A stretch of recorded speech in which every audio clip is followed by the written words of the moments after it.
नमस्कार दोस्तों, मैं पारसमणि चौहान अपने YouTube चैनल उज्ज्वल क्लासेज RTP में आपका बहुत बहुत स्वागत करता हूं।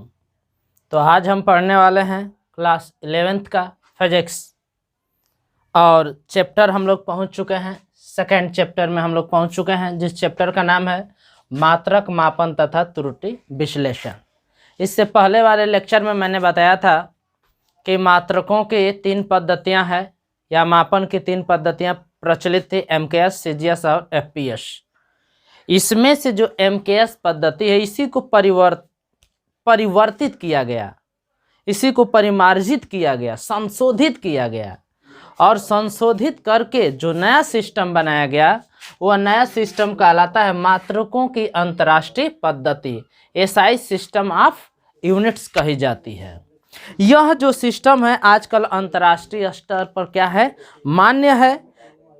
इसे हम लोग SI सिस्टम कहते हैं, शॉर्टकट में SI सिस्टम कहते हैं, जिसका फुल फॉर्म होता है, जिसका पूरा रूप होता है system international D units. SI का फुल फॉर्म क्या होता है? सिस्टम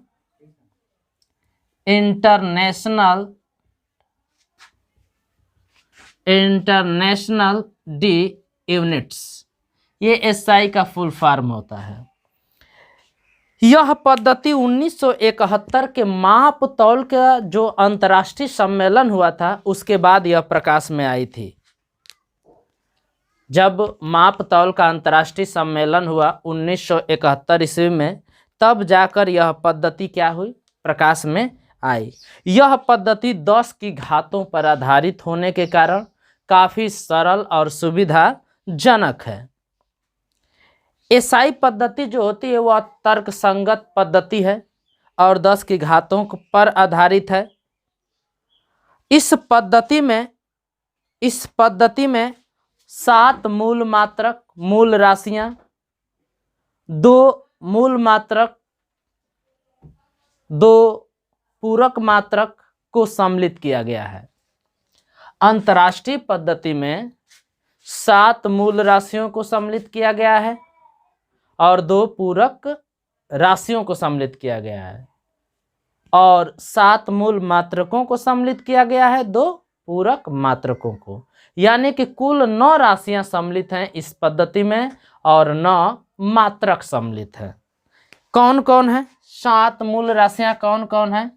तो इधर मैं मूल राशि लिख देता हूं और इधर मैं मूल मात्रक लिख देता हूं। पहला है लंबाई। लंबाई का मूल मात्रक क्या है? मीटर। दूसरा है द्रव्यमान। द्रव्यमान का क्या है? किग्रा। समय सेकेंड। ताप का क्या होता है? डिग्री सेंटीग्रेड या केल्विन। विद्युत धारा का क्या होता है? विद्युत धारा का मूल मात्रक एम्पियर। ज्योति तीव्रता का क्या होता है? कैंडिला। पदार्थ की मात्रा का क्या होता है?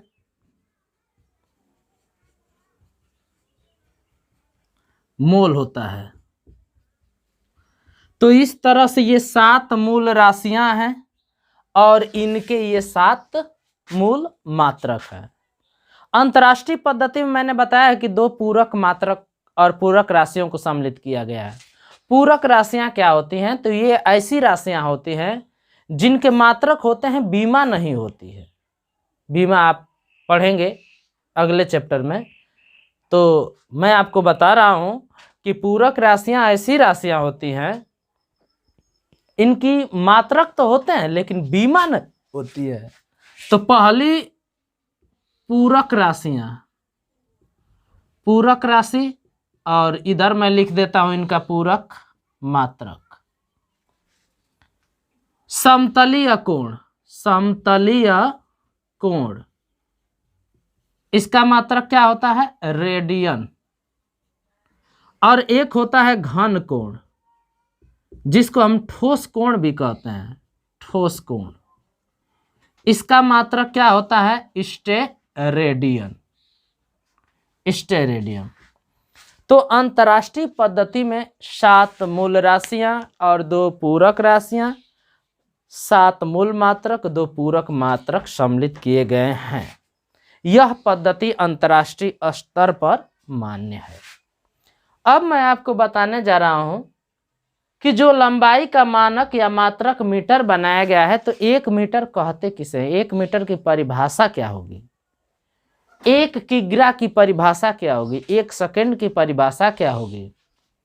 1 केल्विन की परिभाषा क्या होगी? 1 एम्पियर की परिभाषा क्या होगी? 1 कैंडेला की परिभाषा क्या होगी? 1 मोल की परिभाषा क्या होगी? 1 रेडियन की परिभाषा क्या होगी? 1 स्टेरेडियन की परिभाषा क्या होगी? अर्थात जितने भी मात्रक हैं एसआई पद्धति में, उन सभी मात्रकों को मैं अब परिभाषित करने जा रहा हूं। बारी बारी से मैं सबको परिभाषित करूंगा। तो चलिए हम लोग बारी बारी से सबको परिभाषित करते चलते जाते हैं। पहला है मीटर, मानक मीटर। मानक मीटर, स्टैंडर्ड मीटर। अर्थात 1 मीटर क्या होता है? मीटर की हम परिभाषा पढ़ रहे हैं कि 1 मीटर क्या होता है। तो 1 मीटर वह दूरी है जिसमें शुद्ध क्रिप्टान 86 से उत्सर्जित होने वाली नारंगी रंग की प्रकाश की 1650-763.73 तरंगे आती हैं। फिर से एक बार समझ लेते हैं मानक मीटर क्या है। तो 1 मानक मीटर या 1 मीटर वह दूरी है जिसमें शुद्ध क्रिप्टान 86 से उत्सर्जित होने वाली नारंगी रंग की प्रकाश की कितने तरंगे आती हैं? 1650-763.73 तरंगे आती हैं। कितनी तरंगे आते हैं? 1650-763.73 तरंगे आती हैं। फिर एक बार मैं बता देता हूं। 1 मानक मीटर या 1 मीटर वह दूरी है जिसमें शुद्ध क्रिप्टान 86 से उत्सर्जित होने वाली नारंगी रंग की प्रकाश की 1650-763.73 तरंगे आती हैं।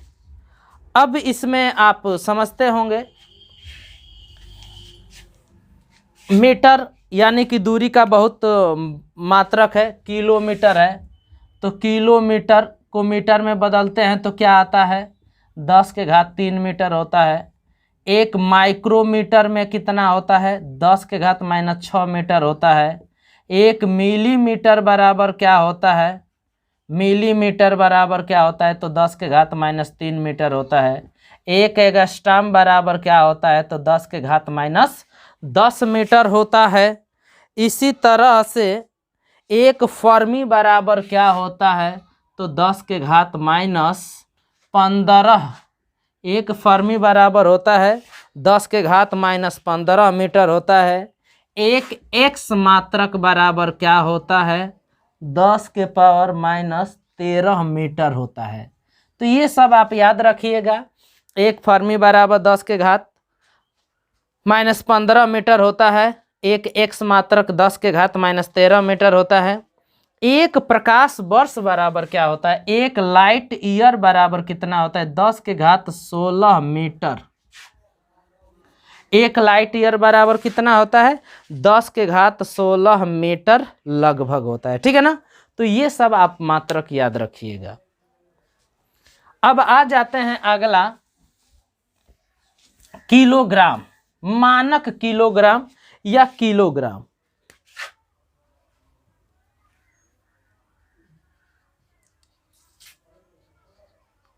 एक किलोग्राम क्या होता है? केजी क्या होता है? मानक किलोग्राम किसे कहते हैं?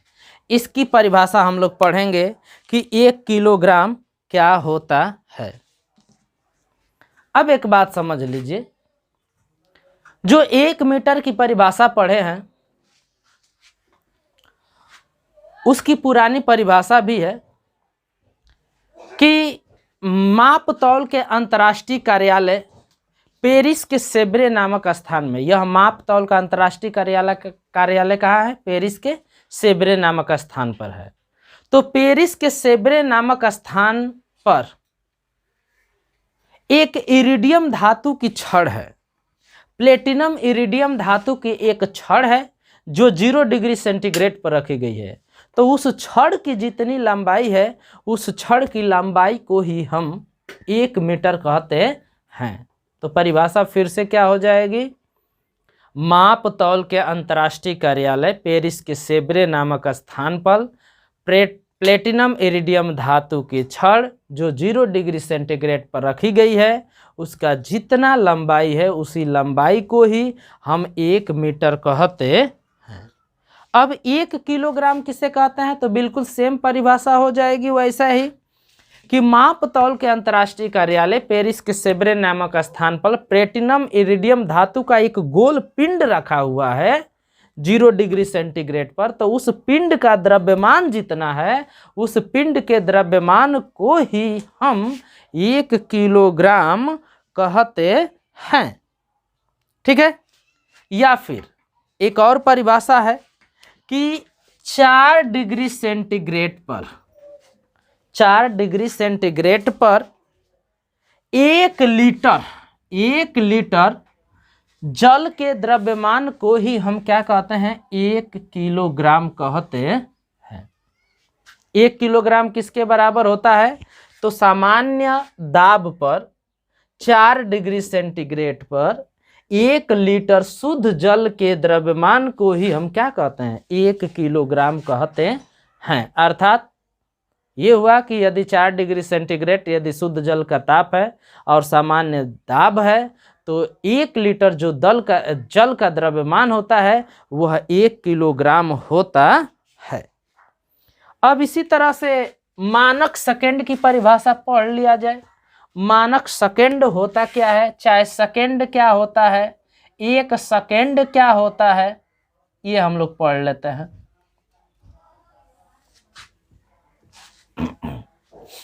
तो 1 सेकंड वह समय अंतराल है जिसमें परमाणु घड़ी में सीजियम 133 का परमाणु 9, 19, 26, 31, 763 9, 19, 26, 31, 770 बार कंपन करता है। तो 1 सेकंड कितना समय अंतराल होता है?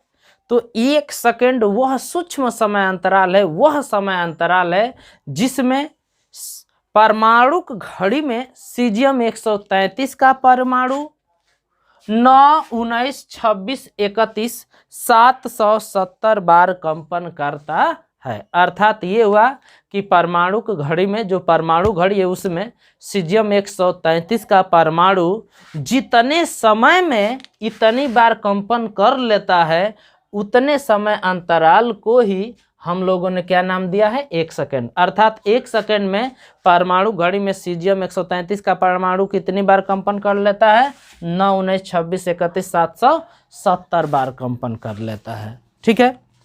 अब इसी में अब हम लोग आगे पढ़ते हैं मानक एम्पियर। मानक एम्पियर माने एम्पियर। ठीक है। एम्पियर का मतलब 1 एम्पियर कहते किसे हैं? कितना, किसके बराबर होता है 1 एम्पियर? तो अब हम लोग पढ़ेंगे एम्पियर।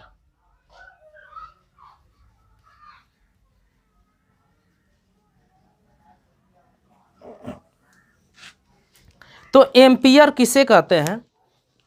1 एम्पियर वह वैद्युत धारा है, 1 एम्पियर वह वैद्युत धारा है जिसको 1 मीटर की दूरी पर स्थित 2 लंबे सीधे अनंत लंबाई के तारों में प्रवाहित करने पर तारों के प्रति मीटर लंबाई पर कितना का बल उत्पन्न हो? 2 × 10⁻⁷ न्यूटन का बल उत्पन्न हो। चलिए फिलहाल मैं परिभाषा को समझाने की कोशिश करता हूं। देखिए एक बात पहले समझिए। जैसे 2 तार हैं, ये मान लीजिए 2 तार है, ये 2 तार हैं। ये जब इसमें वैद्युत धारा प्रवाहित करेंगे ना, तो आप वैद्युत धारा का चुंबकीय प्रभाव का नाम सुने होंगे। उसके कारण ये दोनों तार एक दूसरे से क्या होंगे, दूर भगेंगे। यदि विपरीत दिशा में जा रहे हो तो आकर्षित होंगे। मतलब इन दोनों तारों के बीच में बल काम करेगा कब, जब उन दोनों तारों में धारा प्रवाहित करेंगे तब। तो इसी के आधार पर परिभाषा बनाई गई है कि 1 एम्पियर वह वैद्युत धारा है जिसको 1 मीटर की दूरी पर, दोनों तारों के बीच की दूरी कितनी होनी चाहिए, 1 मीटर। तो 1 मीटर की दूरी पर स्थित दो लंबे समांतर अनंत लंबाई के तारों में प्रवाहित करने पर तारों के प्रति मीटर लंबाई पर 2 × 10⁻⁷ न्यूटन का बल उत्पन्न हो। अब आ जाते हैं केल्विन। केल्विन किसे कहते हैं, 1 केल्विन किसे कहेंगे।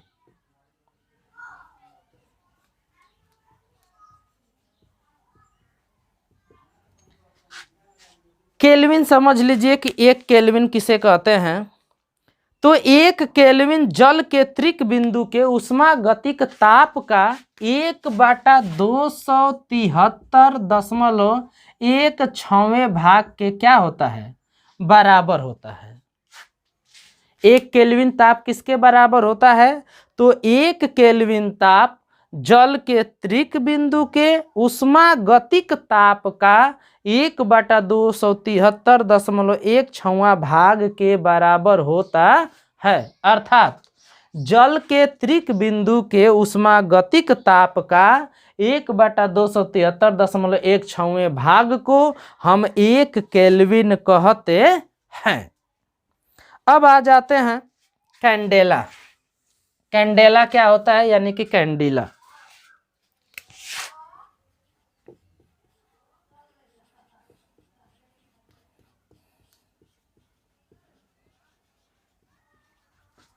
चलिए, तो अब हम लोग पढ़ते हैं कैंडिला क्या होता है, सीडी। तो समझ लीजिए कैंडिला क्या होता है। एक कैंडिला मानक प्रकाश स्रोत के पृष्ठ के 1/6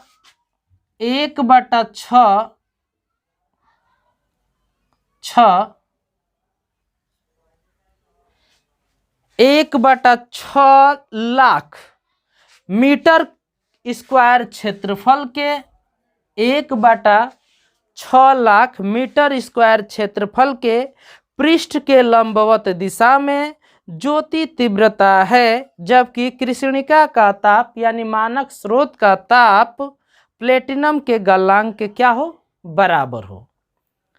तो एक कैंडिला क्या होता है, एक कैंडिला मानक स्रोत के पृष्ठ के 1/60 लाख मीटर स्क्वायर क्षेत्रफल के पृष्ठ के लंबवत दिशा में ज्योति तीव्रता है, ज्योति तीव्रता के बराबर होता है, जबकि कृष्णिका का ताप किसके बराबर हो, प्लेटिनम के गलनांक के बराबर हो। इसी तरह से कैंडिला आपने पढ़ लिया। अब 1 मोल क्या होता है ये पढ़ लीजिए। 1 मोल यानी कि मोल क्या होता है ये आपको पढ़ना है।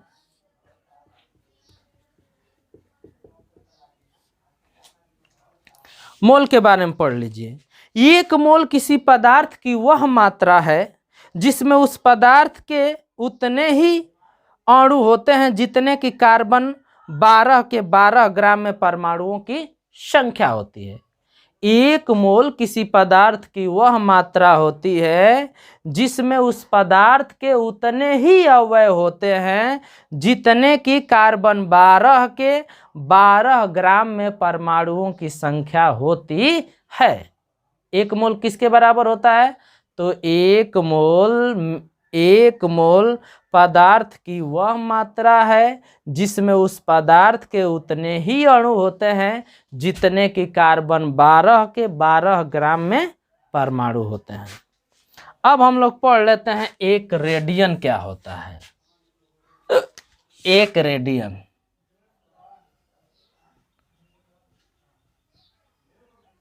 एक रेडियन कहेंगे किसे, 1 रेडियन किसके बराबर होता है, तो अब हम पढ़ने वाले हैं 1 रेडियन के बारे में। तो देखिए, जैसे ये वृत्त है, वृत्त में ये त्रिज्या है, त्रिज्या की जो लंबाई है वह इस चाप AB के बराबर है।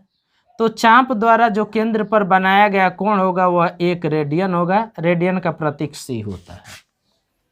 तो 1 रेडियन किसके बराबर होता है? किसी वृत्त के चाप द्वारा जिसकी लंबाई वृत्त की त्रिज्या के बराबर हो, केंद्र पर अंतरित कोण ही 1 रेडियन कहलाता है। क्या मैंने बोला? 1 रेडियन की परिभाषा कि 1 रेडियन जो होता है वह वृत्त के चाप द्वारा बनाया गया वह कोण होता है जिस चाप की लंबाई वृत्त की त्रिज्या के क्या हो? बराबर हो। अर्थात वृत्त की त्रिज्या के बराबर लंबाई वाला चाप वृत्त के केंद्र पर जितना कोण अंतरित करता है उस कोण को ही हम 1 रेडियन कहते हैं। अब हम पढ़ लेते हैं 1 स्टेरेडियन। स्टेरेडियन क्या होता है?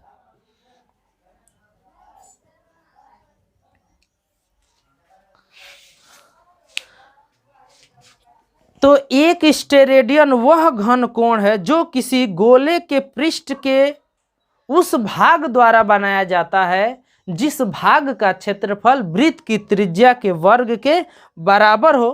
तो वह भाग जो गोले के केंद्र पर अंतरित करता है उस कोण को ही हम 1 स्टेरेडियन कहते हैं।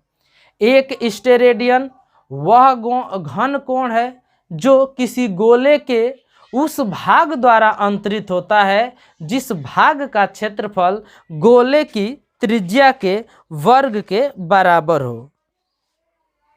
फिर से समझ लीजिए, 1 स्टेरेडियन वह घन कोण है जो किसी गोले के उस पृष्ठ द्वारा उसके केंद्र पर अंतरित होता है जिस पृष्ठ का क्षेत्रफल गोले के त्रिज्या के वर्ग के बराबर होता है।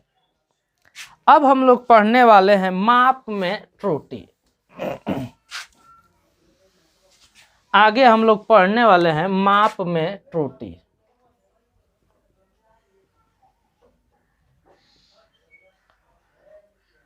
माप में त्रुटि, एरर इन मेजरमेंट।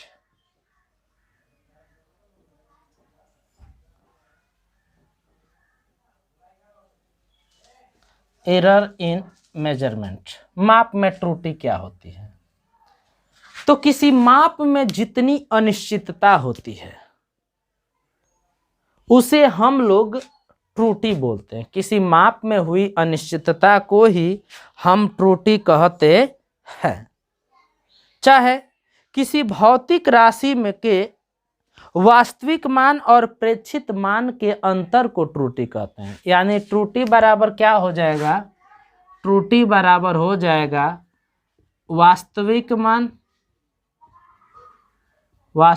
मान माइनस प्रेक्षित मान, यानी कि मापित मान।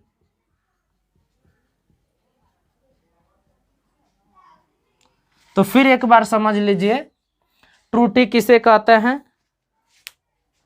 तो किसी मापन में, किसी माप में हुई अनिश्चितता को ही हम त्रुटि कहते हैं, या किसी राशि के वास्तविक मान और उसके प्रेक्षित मान यानी मापित मान का जो अंतर होता है उस अंतर को ही हम लोग क्या कहते हैं? त्रुटि बोलते हैं। अब हम लोग पढ़ रहे हैं त्रुटि के प्रकार, कि त्रुटि कितने प्रकार की होती है इसके बारे में पढ़ेंगे।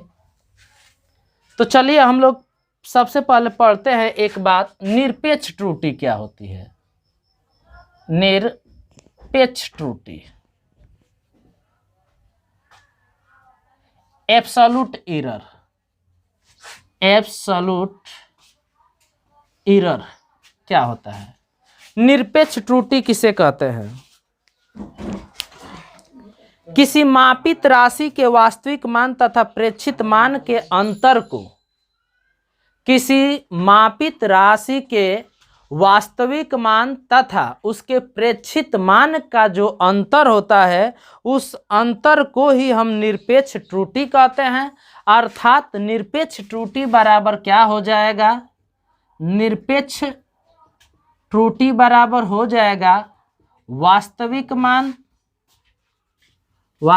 मान और माइनस मापित मान। तो निरपेक्ष त्रुटि एक बार और समझ लीजिए, किसी भौतिक राशि के वास्तविक मान और मापित मान के अंतर को ही हम लोग क्या कहते हैं, निरपेक्ष त्रुटि कहते हैं। मान लीजिए कोई भौतिक राशि है जिसका वास्तविक मान a है और उसका निरपेक्ष मान a1 है, मान लीजिए a2 है, an है। एक भौतिक राशि है जिसका वास्तविक मान क्या है, a है, और जब उसको हम भिन्न भिन्न प्रेक्षण कर रहे हैं तो उस भिन्न भिन्न प्रेक्षणों का जो प्रेक्षित मान है वह a1 है, a2 है, an है। तो मापन में निरपेक्ष त्रुटि क्या होगी, मापन में निरपेक्ष त्रुटि क्या होगी, निरपेक्ष त्रुटि डेल्टा a1 क्या होगा, a माइनस a1।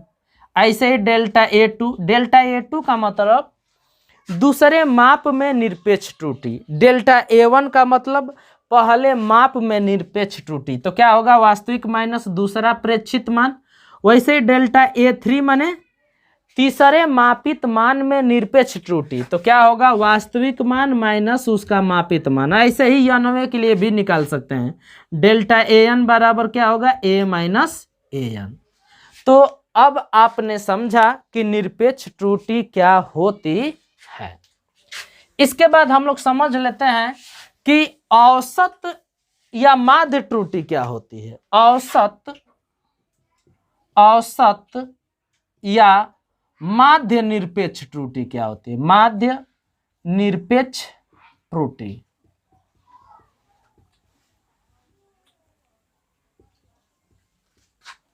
एवरेज या मीन, एवरेज एब्सोल्यूट एरर।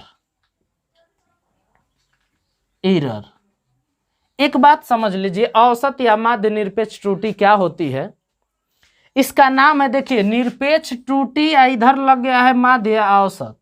यानी कि सीधा सीधा बता सकते हैं कि किसी भौतिक राशि में जो निरपेक्ष त्रुटियां हैं उन निरपेक्ष त्रुटियों के जो औसत मान है उस औसत मान को ही हम लोग औसत निरपेक्ष त्रुटि बोलते हैं या माध्य निरपेक्ष त्रुटि बोलते हैं। मतलब क्या है, निरपेक्ष त्रुटि क्या होती है, डेल्टा a1 होता है, निरपेक्ष त्रुटि क्या होता है, डेल्टा a2 होता है, ऐसे ही क्या होता है, डेल्टा an होता है। ये निरपेक्ष त्रुटियां हैं और इन निरपेक्ष त्रुटियों का हमें लेना है माध्य, ठीक है ना।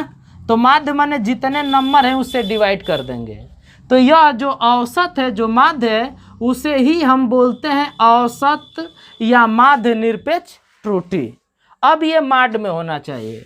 माड में इसलिए होना चाहिए क्योंकि यदि इसकी वैल्यू धनात्मक ऋणात्मक आती है तो हम लोग धनात्मक वैल्यू कंसीडर करते हैं, इसलिए मॉड में होना चाहिए। तो फिर से समझ लीजिए, औसत या माध्य निरपेक्ष त्रुटि किसे कहते हैं। तो निरपेक्ष त्रुटियों का जो अंतर है उस अंतर को ही हम माध्य या औसत निरपेक्ष त्रुटि कहते हैं। और औसत या निरपेक्ष त्रुटि कैसे निकलेगा, ये निरपेक्ष त्रुटि है, ये निरपेक्ष त्रुटि, सभी निरपेक्ष त्रुटियों का औसत निकाल दीजिए। तो जो औसत है उसे हम लोग क्या बोलेंगे, माध्य या औसत निरपेक्ष त्रुटि बोलेंगे। एक बात और मैं बता दूं, निरपेक्ष त्रुटि के बारे में और एक मैं बता दूं। जैसे निरपेक्ष त्रुटि ये है डेल्टा a1, तो ये क्या होगा, a माइनस a1 लिखा था। देखिए इसका शुद्ध जो होता है ये होता है a डिफरेंस a1, ये शुद्ध है। इसमें और इसमें क्या फर्क है ये समझ लीजिए।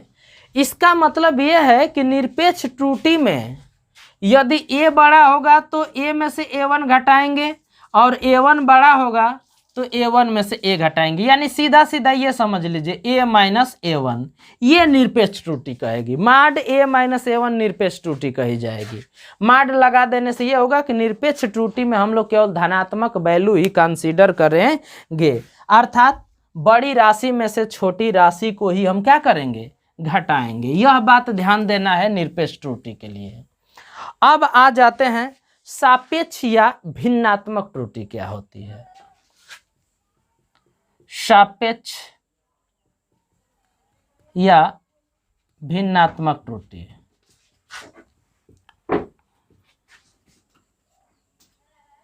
रिलेटिव एरर क्या होता है? तो किसी भौतिक राशि के औसत निरपेक्ष त्रुटि और उसके वास्तविक मान के अनुपात को हम भिन्नात्मक त्रुटि कहते हैं। भिन्नात्मक त्रुटि का फार्मूला क्या हो जाएगा, यहां से देख लीजिए। भिन्नात्मक त्रुटि का फार्मूला हो जाएगा उसका औसत माध्य त्रुटि बटा में उसका वास्तविक मान, ये भिन्नात्मक त्रुटि हो जाएगा।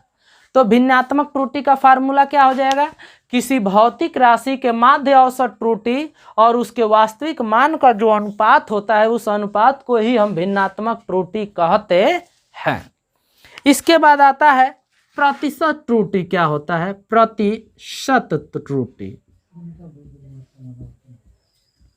परसेंटेज एरर, परसेंटेज एरर क्या होता है, परसेंटेज एरर क्या होता है, प्रतिशत त्रुटि क्या होती है। तो यदि भिन्नात्मक त्रुटि को प्रतिशत में बदला जाए तो उसे हम प्रतिशत त्रुटि कहते हैं। तो प्रतिशत त्रुटि बराबर क्या हो जाएगा, जो भिन्नात्मक त्रुटि है ये भिन्नात्मक त्रुटि है, इसी भिन्नात्मक त्रुटि को प्रतिशत में बदलना है। तो प्रतिशत में बदलने के लिए क्या करते हैं, 100 से गुणा कर देते हैं, है ना, और प्रतिशत का चिन्ह लगा देते हैं। तो प्रतिशत त्रुटि क्या होती है, परसेंटेज एरर क्या होता है, प्रतिशत त्रुटि डेल्टा ए बार बटा ए, यानी कि भिन्नात्मक त्रुटि को जब प्रतिशत में बदल देते हैं तो वह प्रतिशत त्रुटि कहलाती है। तो आपने ये समझा कि निरपेक्ष त्रुटि क्या होती है, सापेक्ष त्रुटि क्या होती है, और औसत त्रुटि क्या होती है, प्रतिशत त्रुटि क्या होती है।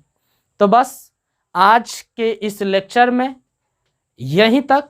पुनः एक बार मैं आपसे कहूँगा कि हमारे YouTube चैनल उज्ज्वल क्लासेज RTP को आप अपने दोस्तों में अधिक से अधिक शेयर करें और इसे सब्सक्राइब जरूर करें। आपको जो भी किसी टॉपिक पर दिक्कत होती है, परेशानी होती है, तो आप बेशक कमेंट करके बताएं और सुझाव बेशक आप हमें भेजते रहें, ताकि हम नित्य नए नए संशोधन करते रहें, अपने कार्यों में हम सुधार करते रहें, आपके लिए उपयोगी बनाते रहें। इन्हीं सभी शब्दों के साथ आज के लिए बस इतना ही। धन्यवाद।